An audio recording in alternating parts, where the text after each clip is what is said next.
doo ko mun a boddi ci waaso doo ko mun a boddi ci diine parce que république bi moo ñu tënk. loolu nag dafa am solo surtout guddi yi ñu toll nii ñu di ko fàttali. c'est important c'est important très bien c'est important. république du kaddu nasaraan bu ñuy brandir noonu rek. c'est ça mooy li tënk suñu dundin bët bu set. c'est important alors Pape ni nga ko waxee léegi nga doon def observation mais sa sortie bu njëkk ci sunu naataango Pape Ngagne Ndiaye ñu di ko nuyu bu baax a baax moom itam ngay wax sa xalaat ci réew mi ba ñëw ba ci ab dossier bu ñuy wax Azer boobee nga xam ne. Dossier la bu nga xam ne ñu ci bëri dañuy dëppoo ne dafa am mal gouvernance ndax yorin wi lu ci bëri leerul nga wax ci sa xalaat d'aucuns disaient que bu dee la nga ca waxoon amul xëy na benn communiqué bu simple rek doyoon na pour weddi la mais on a quand même décidé de porter plainte et yóbbu la ci kaso naka nga dundee circonstance boobu d'abord ak nangu ndogal parce que àddina bi léeg-léeg loolu mun na ci bokk dal na ñoo xam ne politikuñ dal na ay kilifay diine dal na wax nañ ko exemple yu bëri na maam Borom Touba maam Limaamu Laay loolu mun na arrivé ci àddina nit donc su arrivé da ngay nangu ndogal mais maintenant en tant qu'acteur politique dénoncer quand même une volonté manifeste de judiciariser le débat public mënuñ ko jël di ko dem di àtte ci yoon bët bu set loolu du sotti waaye ñoom seen bopp constaté nañ ko parce que munoo bokk ñëpp tënkandoo seen i gémmiñ tënk seen i xalaat daj leen ci kaso kon kenn du fi des waaw donc dañuy constater l'accalmie nga xam ne am na sur le terrain de la judiciarisation du débat public terewul nag war na am encadrement waaye wax dëgg yàlla lii tax man yóbbu ma foofu teguwuloon ci dara lu wër la preuve mooy justice sénégalaise wane na ne elle est libre parce que suñu leen toppoon ci liñ bëgg xëy na jógewu ma fa ba léegi. L'état du Sénégal continue d'être un état debout. parce que li xew mooy j'ai fait face. en vérité à une administration qui a une grande responsabilité nag mooy remercier vraiment la police l'administration pénitentiaire qui sont de vrais professionnels. Parce que ñoom seen bopp il faut le dire sans hésiter ils font face à une volonté d'installer ce qu'on a appelé ouvertement l'État Pastef et le parti État. waaw donc loolu nag su amee ñu wone clairement seen volonté de museler ma voix je l'ai compris j'ai accepté mon sort dans ce contexte-là tout en étant digne et debout parce que en vérité ñoom li ñu bëggoon dafa leer. La dimension politique Azer daf ko teel a assumé. C'est ça. Parce que figurez-vous Mohamed.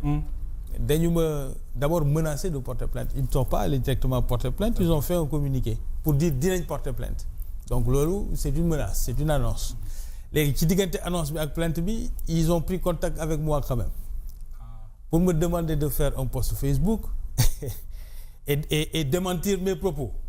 ma leen non man awma lu may démentir li ma wax naa ko. loolu yëpp xew na fi ci diggante bi. des na donc il reste 10 jours quand même entre le moment du communiqué et le moment de la plainte. Une fois que la plainte est déposée la cybercriminalité les enquêteurs très vite se rendent compte que y a pas de diffamation parce qu'ils ont porté plainte pour diffamation et diffusion de fausses nouvelles. Les enquêteurs ont très vite dit non, ici il n'y a pas de diffamation, diffamé aucun. Tu as dit selon Thierno Alassane Sall, c'est clair que c'est de lui que tu parles, donc Exactement. Il n'y a pas de diffamation. Exactement. Bon, le soit transmis du procureur me maintient en détention quand même pour diffusion de fausses nouvelles.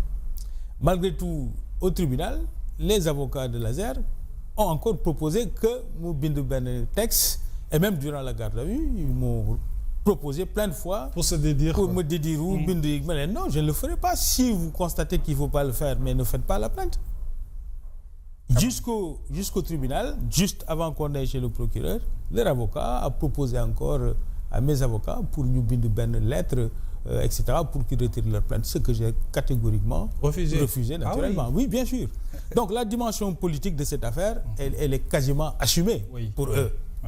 Mais finalement qu'est-ce qu'ils ont gagné? Ils ont rien gagné du tout puisque l'Azer a été débouté.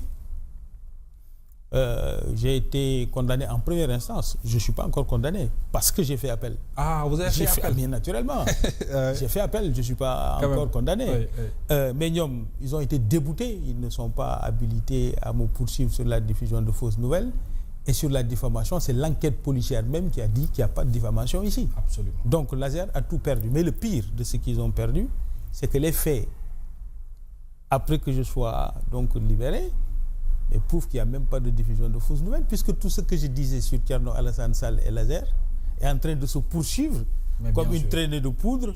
Et c'était une information qui était dans la voie publique depuis presque plus d'1 an, puisque c'est le Premier ministre lui-même qui est allé à Dakar Arena pour dire que son waaw allez-y waaw parce que seen kii nu mu tuddati seen Premier ministre bi ci boppam moo dem ba Dakar Arena wax ne Jean-Michel Sène deful dara donc man ban nouvelle bu bees laa indi ba di ko diffuser donc loolu moo doon coow li xew nag fan yi mooy Banque Santander gis ngeen ko nee nañu gouvernement bi daf ko bëggoon invité pour ñu waxtaanee dossier bi. ñu refusé ñu bañ.